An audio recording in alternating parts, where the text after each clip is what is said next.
So you have a business, but do you really? Now, this is kind of a trick question because there's a lot of you listening that have businesses and you go, I have a business and I'm an entrepreneur, founder, CEO, all these things. But when I get behind closed doors with you, like the mastermind I'm going to next week and just one on one, or even with talking to people with our authors and stuff, almost all of us, and I'll raise my hand first, it's like, do you have a business or does the business have you? And I was just having an illuminating conversation with Leslie before we got started, so much so that I was like, I actually have to hit these buttons and start this thing. But she is a super intelligent, forward focused businesswoman who is going to help us not only grow the business, fix the problems, but something we're all looking to do, scale it. Okay. And I already promised her I'm going to be asking her about how to grow the team and have a strong team. She was telling me stuff, and I'm like, okay, we got to capture this on camera. And I want to bring it to you. So I'm excited to have none other than Leslie Hassler right after we thank our sponsor. You're already the expert, but have you transformed your expertise into a tangible asset that will generate and qualified leads while increasing profit for you 24/7? And if so, how well are you promoting it? With the Expert Authority Effect publishing method, it's easier and faster than ever. Visit freebusinessbookpublishingcourse.com today to learn the 7 steps to publish and promote your nonfiction lead and profit generate. Here she is, ladies and gentlemen, Leslie Hassler. Leslie, how are you feeling today? Wow, thanks for having me, Mario. Oh, it's my pleasure. I mean, you're a total rock star, and you exemplify everything you're talking about. And what I loved about what you were saying is you help people build rock star teams and help them scale and grow. And I was trying to get some of the secrets out of you. Like, how do you do this? Because I know so many entrepreneurs have had great ones on the show, clients of ours, whatever the case is. But behind the closed doors, almost everyone has some sort of problem. Is this what you find? Yeah, we're not going to go out into the marketplace or out at a networking event and air our dirty laundry at all. But the truth of it Some is, do. some do. True that. The truth of it is, though, growth and scale, growth especially is messy. It is inefficient. It creates problems. It is its own little beastie, but it's necessary, right? Scaling is often the opportunity to where it should go smoothly. If you built the foundations right, it should just churn and should be able to be profitable and attain a speed that you haven't seen before in your business. But, with as with everything, growth and scalability get intermixed and intermingled, and one person's scaling is another person's growth. So it suffices to say, if you're going to be ambitious, if you're going to grow and scale, you're going to create some problems along the way that really, as an entrepreneur, it's your job to solve. I just think that we can get overwhelmed by the sheer number, especially if the growth that we're up against wasn't planned or we didn't know how to plan for it, how to mitigate all the risks that pop up. So, yeah, we all have issues that we're trying to solve. Even I have the same in my own business. But that's partly because today in your business, you've never been here. It's your first day. It's your first rodeo in a lot of ways. And I've been an entrepreneur for 17 years. I can't really say I've ever had 2 days the same. That's very true, very true. Insightful. And I don't like it though, because isn't that picture where it says success start down here and then, wait, where are we going? Yeah, so it's like this, and you just go up that thing and it's a straight line, and it's like start a business, make your millions of dollars a month tomorrow. Isn't that how it works? Yeah, that makes a great social media meme. So I'm tired of the loop de loops, and isn't there another rule that says if you've been doing this more than 5 or 10 years, you catch a break and it's smooth sailing from that point on? No. So here's the difference, and here's one of the things I think of. I think when you're in a corporate track, you can have a more linear designation because every step is usually mapped out. Like, I'm going to start out at this position. In 2 years, Yeah, I'll be at this position. In 4 years, I'll be at a VP at five, you're also whatever, right? insulated. All that You're other also insulated. jazz is going on, but it might not be touching you. Exactly. And there's probably a lot of structure around you, and you don't get to play outside the lines too often, depending on your job. Kind of Um, boring. What was that? Boring? Did I hear boring? A little bit. Uh-huh. Yeah. Welcome to entrepreneurship, which is why we're attracted to it, right? It's a lot of freedom. It's a lot of creativity. You get to craft your own reality. It's just sometimes along the way, we don't realize how we're crafting a reality we don't really want. And because there's more freedom to choose, we can sometimes make a decision in year one that actually turns out to be a really bad idea in year five. Or we could choose a really great decision in year one that works for us 5, 10, and 20 years. I just like to say that owning a small business or any kind of business is a bit like the wild, wild west. Everything works, nothing works. You get some tumbleweeds blowing by one day and your gold rush the next. It is unpredictable. It's the nature of the beast. Um, I'm okay with it though, because I thrive on change. One of the few people that actually does. But I do think that if you're looking for stability, security, and stableness in that vein, you might get a little disappointed, or you might get emotionally attached to the stage you're in when it's just part of the journey. I agree 100%. And I'm going to say something I don't ever think I've ever done before and insult everyone listening. Why are Oh. entrepreneurs so stupid, also, myself included? Because you have this chaotic thing. Your goal is to get it stable. You get it stable, and then you go, this is too boring, or I need a new challenge. And then you go to that next level and you create the chaos over again instead of just riding out. Why is that? Because we're addicted to the challenge in some ways. So I do think that there's a certain level of achievement we feel when you've tamed the chaos, if you were, and to have that moment of stability. And actually, here's the thing, like that moment where you start to feel a little bit of stability could be the indicator you're going into a period of scalability. And then that if you break it all down too soon, you're actually pushing yourself backwards than Uh oh. forwards. But we like the thrill of the chase. What about We like that complacency? What thrill. if you're going, I don't want to get complacent? What if that's the justification? Um, I'm all for that, right? I truly believe in business. If you're not growing or scaling, you're dying. Mm-hmm. You're slowly dying, right? So complacency isn't necessarily what I'm advocating for, but what I'm more advocating for is a more strategic approach in understanding that even Formula One cars, some of the most finely tuned machines, take pit stops, and those pit stops, I'm a big Formula One gal. I don't know. And I I like like it listening too. to the I was pit just crew. looking up some facts. They're bringing back the V10s. Ooh, when? We could have a whole nother conversation with that. I think in a couple of years or something, they're Okay. phasing out the hybrids. And then I saw comments that were like, Oh, what about a hybrid V10? ooh, interesting. Okay, so anyways, the But that's a when good point with the the pit race stop driver. because they don't go 24 hours. You have to stop at some point. And they're strategic about it, right? It's like, where are they? How far apart are they? Did the person that's right behind them that's about to eclipse them, did they just go in? Do they think their position, they can get out of the pit stop, in such a period of time to where they won't lose a lap? I mean, all of this strategy goes into that pit stop, along with tire changes and hardness of tires and weather conditions, right? So it's as fast as they're moving, they still understand the value of a pause. I think to some extent, we can be adrenaline junkies as entrepreneurs and not use those pauses in a strategic measure to get us to the next level. Just a thought. I like that. And I'll throw in how many people are running their business without active suspension. They're just Mm, hoping the whole race is going to be the same way, and the corners are all going to be the same degrees. that has never happened.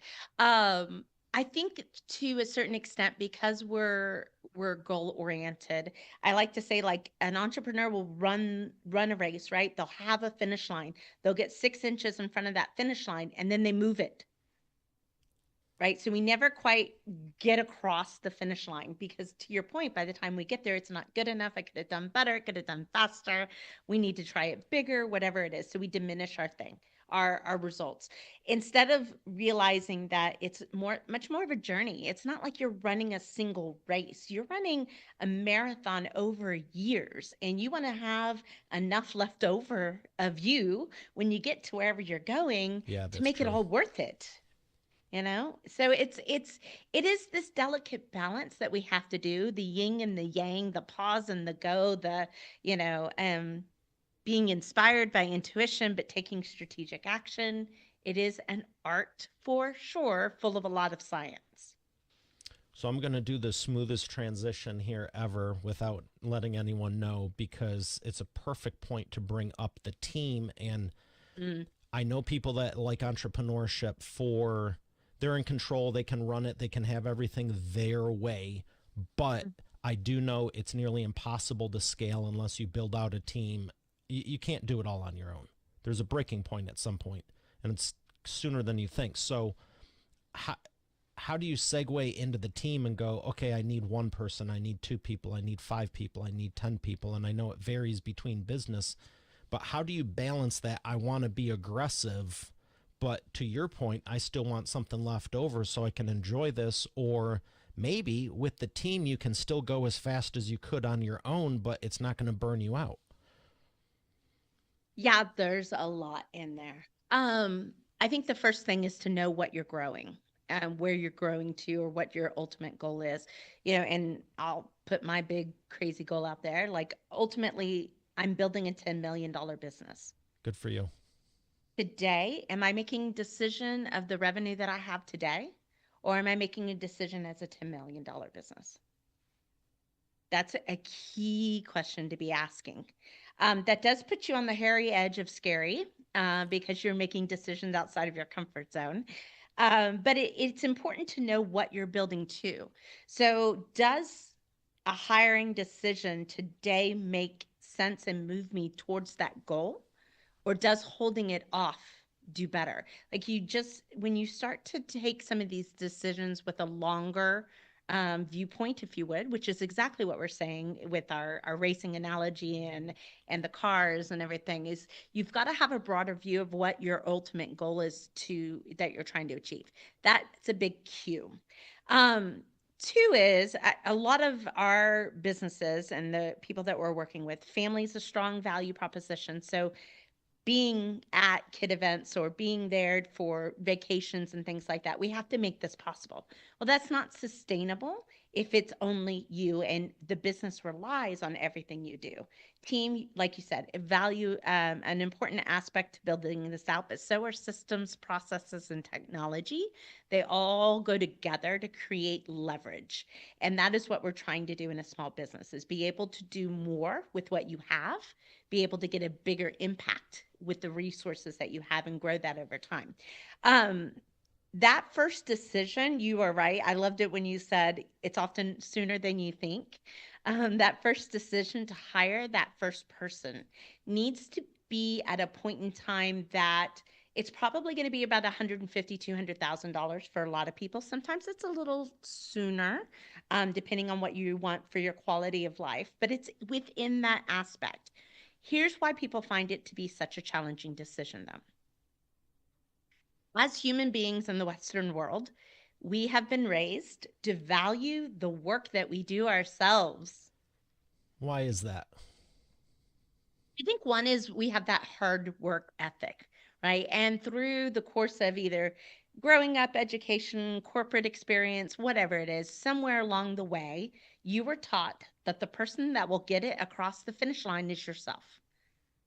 You've had a partner or a team that didn't support you. You've had somebody else that was on a project with you that didn't pull their weight.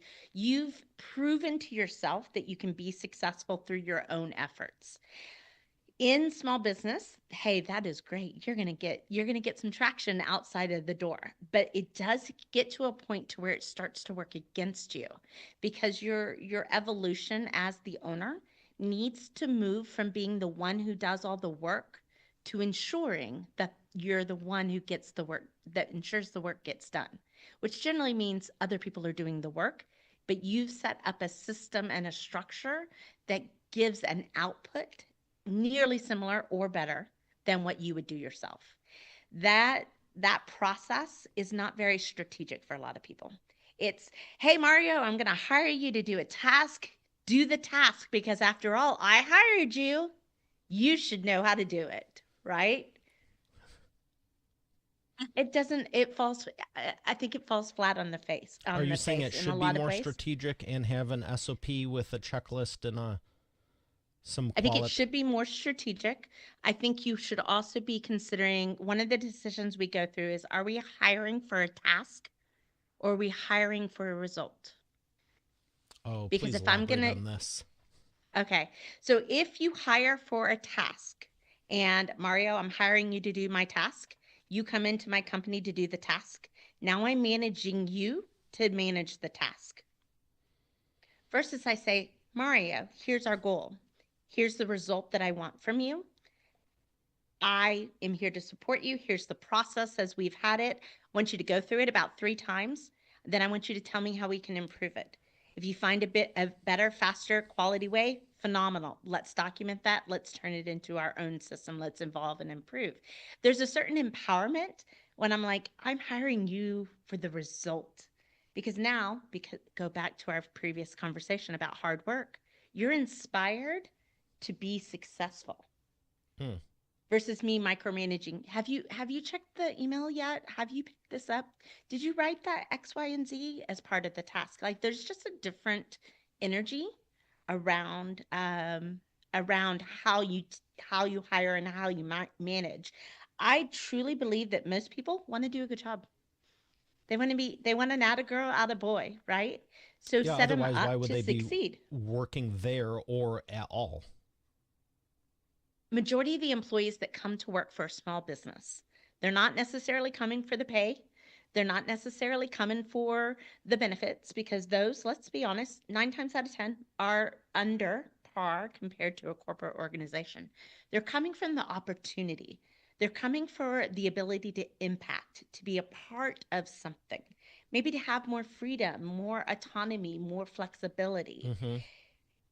If you structure, in my viewpoint, if you over structure this in a corporate kind of mentality, you're working against all the reasons that somebody's come to you in the first place. But if you structure that job and that employee's experience to give them what it is that they said they wanted, freedom, autonomy, flexibility, then they show up differently.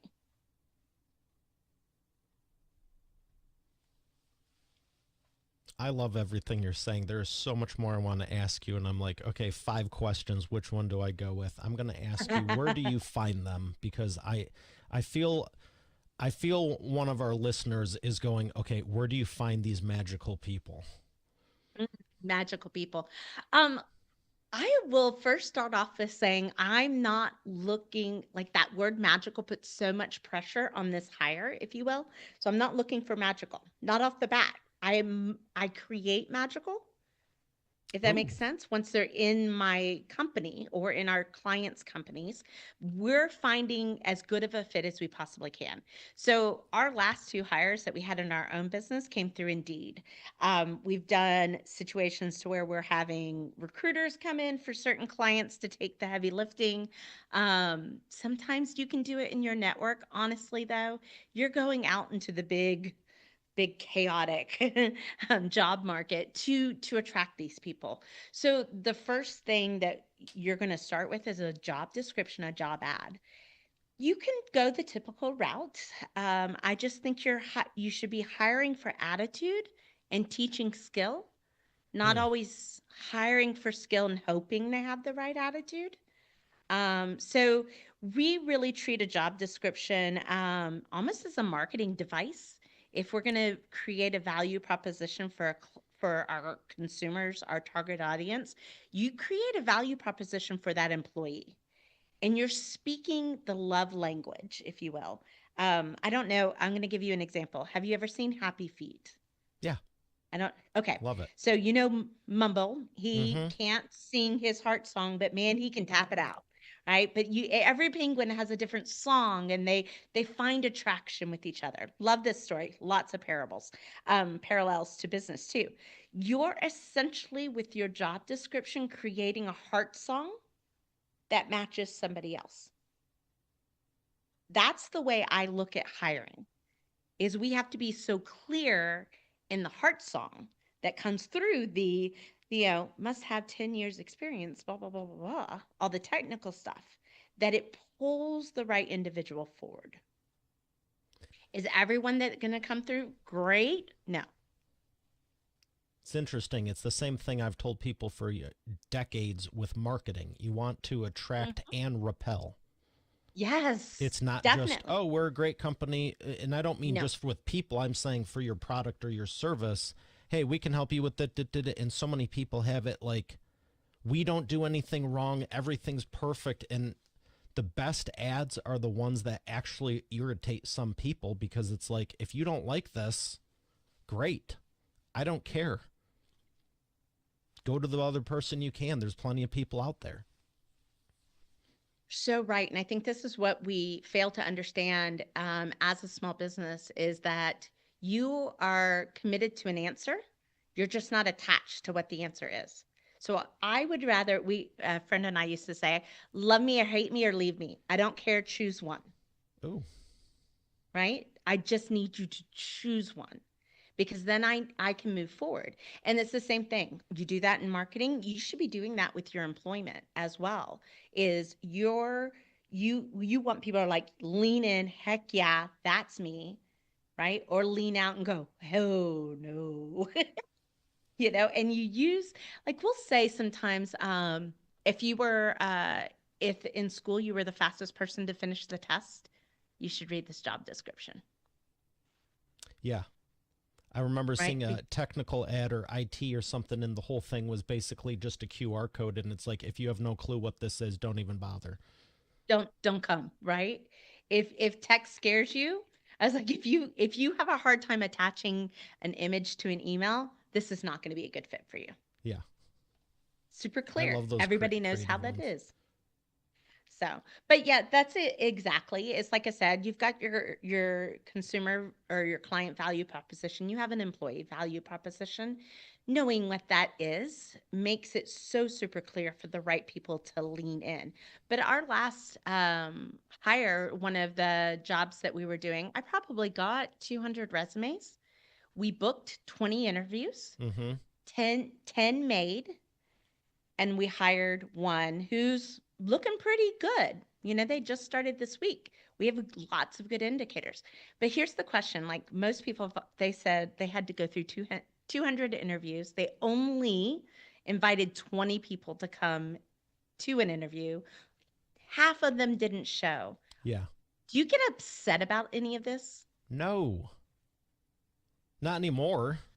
Not anymore. But a lot of people do, which is why they build up a resistance to hiring because oh my gosh, they no showed. I'm like, I have enough to do on my plate. It doesn't matter to me if you no show or Yeah. not. If you can't show up to the interview, this is probably going to be a problem next week. Yeah. And I even had one person who called 5 minutes before their interview and they're like, yeah, so I have this appointment on my calendar. I was like, yes. And she was like, why? And I was like, you applied for a job. She was, yeah, with who? I was like, oh. I said, well, hey, I was just cutting the conversation off. I was like, if this no longer fits your goals, I'm okay with that. She's like, no, but I'm just like, what is this for? And I was like, yeah, baby doll, I love you. You're awesome, but this not the right fit. But thank you So, do for you letting think me she know was so spraying and soon. praying and signed up for 20 different companies and Oh lost yeah. track? Yeah, oh totally. Which is why we do little proof, if you will, little moments of proof. So I like an open-ended question that means you've read the resume. But even my open-ended question gets 500,000 chat responses. And it's entertaining to me because we use AI a lot. So it doesn't bother me if you used AI, but it bothers me if you didn't have the detail to change the pronoun from they to me or I. Mm. What do I know now? You're not detail oriented. I'm like, Mm-hmm. oh, not going to work for me. because Okay, I we got to ask you spend, about like Strength yeah, Finders, Myers yeah, Briggs, Colby yeah, test. Like, how yep. many of those do you put people through? After either between the first and second interview or after the second interview is when we'll do them.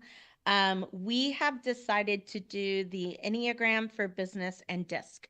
So, how you present I yourself just externally and then how you're motivated internally. So, it's a two-sided type thing. We happen to know if you're a high C, you're going to struggle in our business because we tend to move quickly. But we need some C in the disc profile. It adds value into the company. But really, we're also looking at those internal motivations because that tells us so much more about the person. And that will help us in the management and communication style with our employees. So we happen to have somebody on staff that's trained in Enneagram. Um, and they, if we have any questions, they can go through and help us oh ferret some of nice. those things out. But that's, again, they're only snapshots is the way that I've And always learned and how at come it. you wait till the after the first or second interview?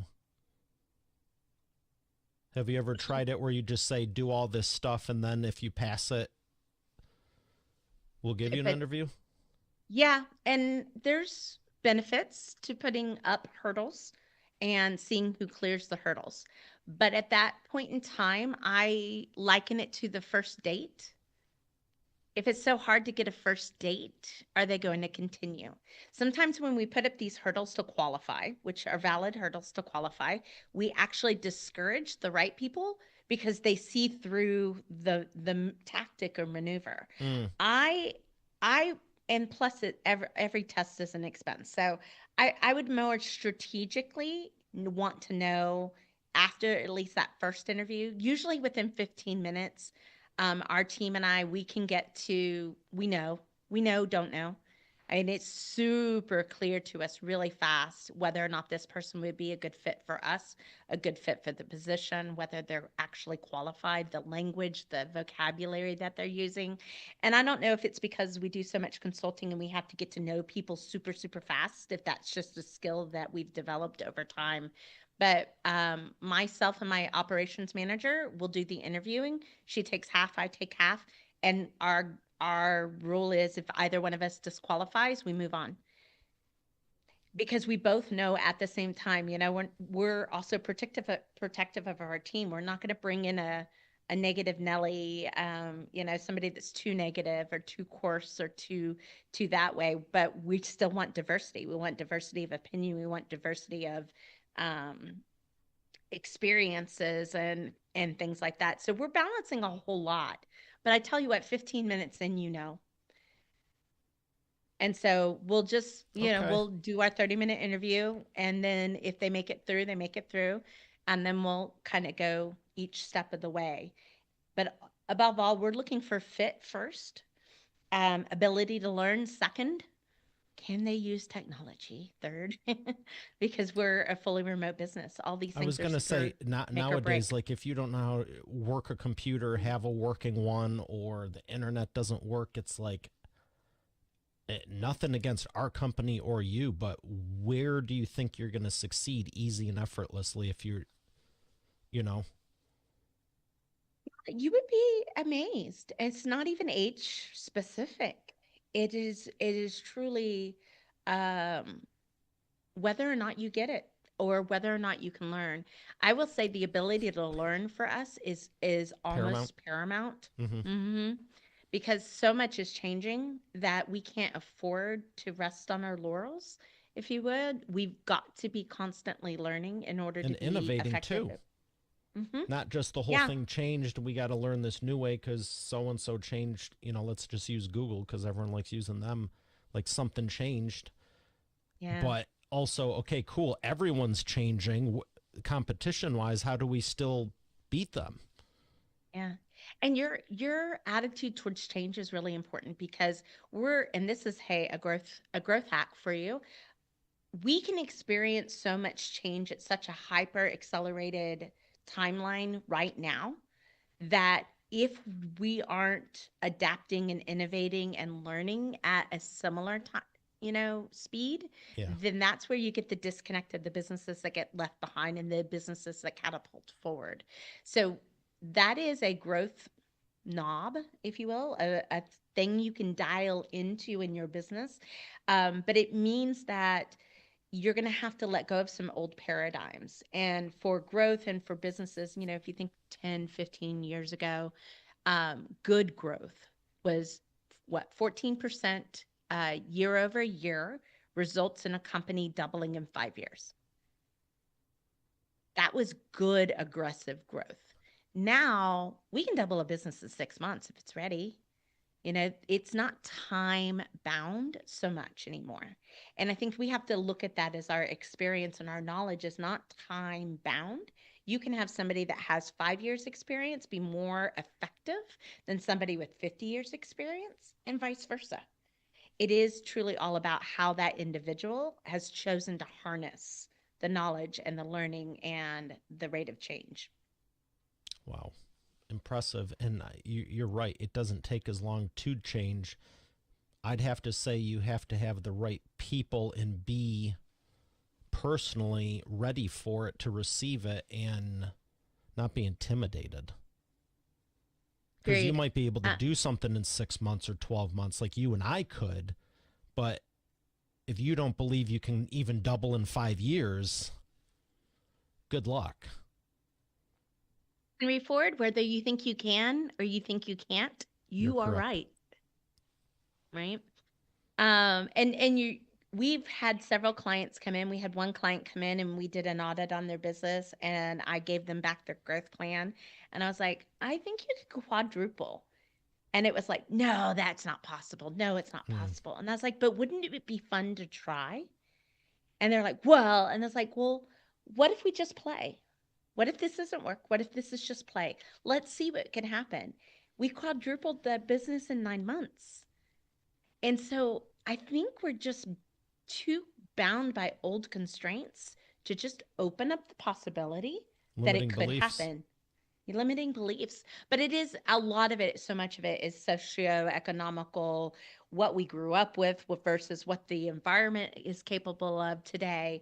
And I really do think that we're going to see the hyper acceleration continue in over the next few years. We're already seeing it in since 2020, the last 5 years. It's been Yeah, a lot of change. I've noticed, and I kind of assumed a few years ago, there's really no limits to how quick you can do stuff now. It's really more, are you ready for it? And I'd say, do you have the right company in place, like team in place? Because you can implode stuff too. Like you can grow it and the whole thing implodes, but if you have the right structure in the team and belief, I've heard of some crazy success stories and I'm like, huh. And I actually So asked someone, actually, on one of the mastermind calls, I did a hot seat and I was like, oh, blah, blah, blah. And basically every single person was like, oh, yeah, you can do that in like 5 months. What? Like yeah, it's taken me more than 10 years and I'm thankful, but it wasn't even a thought because they had all, some of them have bigger than 10 mil companies like you're saying. So when you're around people that, yeah. actually most of them, but they're like, oh yeah, that's easy, you can do that like by lunch. Like, okay, I'm gonna need a few days to process this, but thank you for the candor. You're bringing home a lot of the tidbits that we've been dropping so far in this episode. So one is that making decisions as if you were already there. Because if money's no object, and half the time we're putting up obstacles because money is an object, if money was no object, what would the answer be? Would it Mm, be yes or would it be no? If it's yes, then you, as a small business owner, you can make more money. You're really good at it. You've been here forever. So why is it that we feel like we can't? Why do we live in the scarcity that we feel in the moment instead of the abundance of what we know we've exactly. proven we're able to do? There's also another important question that we like to do when we're coming into a new client is I'll go, if I were to quadruple your business in the next 6 months, what would break? Ooh, I like that. Right? We need to go fix that first. We need to go fix that. The people would break, they would burn out. We would, run out of money because we would need to be investing, blah, blah, blah, blah, blah. Like the holes in the plan pop up. Fix those first, then hit your growth. But if you can detach from time just long enough and not make it about time, change the question you're asking, because even when we went back and we were talking about team and all those tests and putting the hurdles at the front of it, this is what we like to do to prove value, is put hurdles in the way. If you removed all the hurdles, how easy could it be? How quick could it happen? What would we need in order for us to get out of the way? We tend to stop things, as aggressive and lovely as our chaotic little problem-solving hearts can be. The same thing that would get us to, break down any stability and go for the chaos again. We also fight against that. And we will stand in the way of the business who's primed and ready to go. So there's that concept of control, I think, that we like to have. It's why we like to be in leadership, so to speak, and letting go. And in order to grow, you've got to be able to let go. I love everything you're saying. Thank I wish we you. had more time to go into even more detail, but it's clear. It's very clear why you're successful, and I have no doubt you're going to go surpass that 10 million easily. Yeah, I have no doubt either. It's just how quickly can we make it happen? 5 to 6 months. What if it was possible this year and this isn't What work? if We're it was just playing. possible? Yeah. What would need to be in place? What would need to And I be think we happening? all What know decisions? when you were saying, okay, if we were to quadruple this, what would break? And I'm like, oh, I could tell you the first thing and the second. I'm already working on it though. Okay. I'm already working Me on it. too. So, Me too. Me too. and Like that's when the you're crazy thing. aware, I you think know what to all of us work. know it's not like, oh, I got to go to this weekend seminar to figure it out what it might be. It's like, what is it? Oh, psh, Mhm, but we avoid it. I try mhm. not to because I want to fix it and help more people and get their books out. But excuse me. Um, I have the wheel of whatever here for you. Fun. Do you want yellow or black? Mm, black. Ooh, I like it. So my Okay. question for you is, have you ever driven a Formula One car? And if not, No. when will you? Mm, have not. When will I? Well, I could make it happen. We have a couple of racetracks in Texas where you can just go and pay for it. My husband's been on the track in Austin. I have not yet, but I haven't prioritized it. I'm going to Tahiti first. When's that? April, the end of April. Nice. Yeah, So how about May 25th or June? anniversary. Oh, that's hot in Texas. I'd go for October. Okay. Although that's gonna be right around the races. I don't know. I'll go figure that out. I think you should do it this year. I think so too. I'm And a car girl at heart. and And if you bring some camera crew and film it, you could use it for marketing and advertising, and then you don't need to wait, and you could be showing it off all summer long. And then maybe have an event in the fall where you bring people there and have a business training, and you'd actually profit from it along with accomplishing it. okay, so we have a retreat that we're doing in Puerto Vallarta for strategic planning. So that I'm like, now you made it a business expense. Now I'm like, oh, this could be No, even no, more fun. investment. Inves- investment, but it's a deductible expense too. I like the way you think. It sounds like fun. Like, I want to do it too. I think Vegas has some tracks, and Vegas has we've had some friends that have gone out there. You can do more than Formula One too. don't tempt me. I'm trying to keep everything on track here and stay focused. And I'm just like, okay, keep talking. I'll get the flights right now. Um, we have to thank our sponsor. We'll come back for the imperfect action round. But think about that. That would be a cool trip.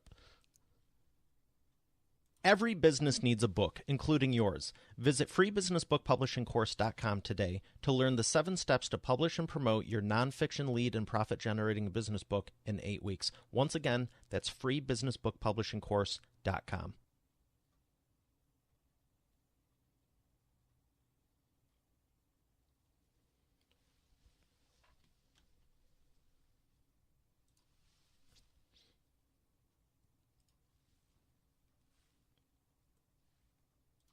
And we are back with the imperfect action round. Leslie, are you ready to take imperfect action? Every day. I have 3 questions for you, rapid fire answers. The first one is, what is the fastest path to the profits?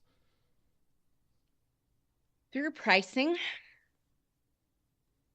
So, pricing your products to actually be profitable instead of pricing your products to meet your competition is probably one of the fastest paths to profitability. Industry standard doesn't mean it's profitable. Ooh, I love that. Number 2, what is the biggest problem you see your prospects making and the fastest way for them to fix it? They're not willing to take imperfect action quick enough. Love it. Hands down, imperfect action trumps no action any day of the week. Agree 100%. Number 3, what is the best way to maximize customer lifetime value?